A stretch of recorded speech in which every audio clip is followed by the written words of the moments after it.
one of the things that I usually say to people when they say, how are you going to fix things? And I say, I'm not going to fix anything. And anybody that tells you that they're going to go to Washington and fix things is absolutely lying to you. What I'm going to do is get government out of the way so you can fix things. And so inside your local communities, that you guys can create the answer that's appropriate for your local community. And that the answer is you. It's not some politician. And the best thing I could do to help you is get them out of the way and get the rest of the politicians out of the way. And people were very receptive to that message, and that is the message, one of the messages of the Libertarian Party, that it's about the individual and it's about the connections individuals make with each other inside their communities.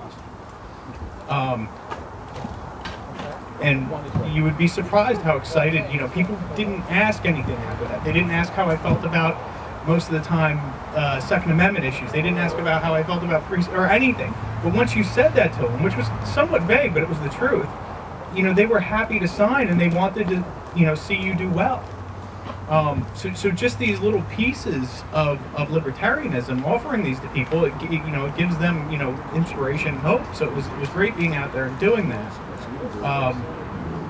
One of the other things, I would talk about too, is return to citizen statesmanship, which is one of the reasons I'm running. I'm trying to encourage other people to run inside the party, people that aren't involved with the party, and get out there and spread the same message and offer ideas, free market ideas to problems that we have to reduce the size of government, because everybody here knows, and I've been talking to the choir saying this, or preaching to the choir, that big government is just big corruption.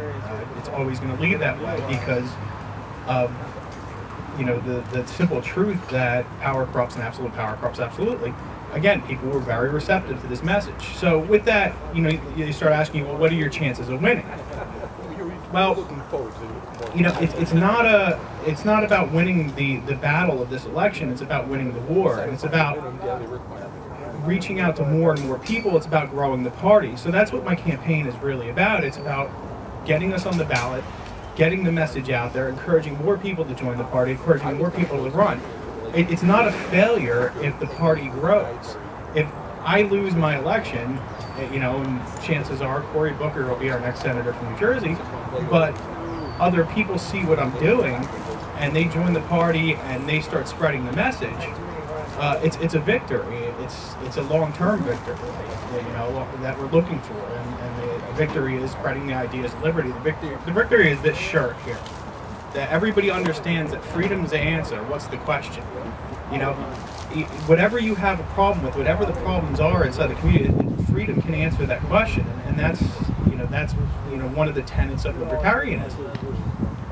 So the good news here is, as libertarians,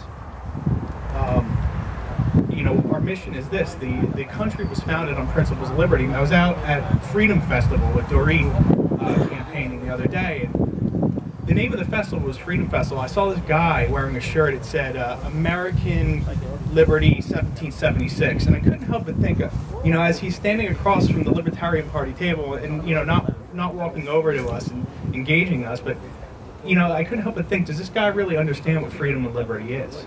It's tossed around. These words are tossed around so carelessly, and they are serious words. But I don't think most people understand what liberty is. And some people think liberty is a free lunch, or some people think liberty is your neighbor paying for your health insurance, or your neighbor paying for subsidizing your gas going to your car, your electric going to your house, which is absolutely absurd. It's basically like saying tyranny is liberty, up is down, the sky is red. It's very, I think the word that's coming to mind right now is cognitive dissonance.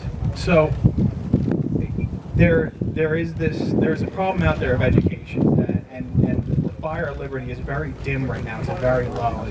It's been extinguished. It's been extinguished by public schools.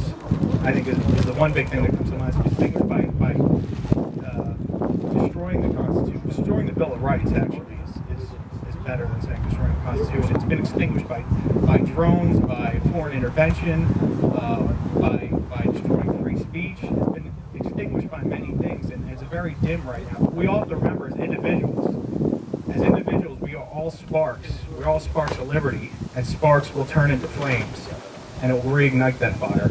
So that's what the campaign is about, and I think that's what each of us is called to do.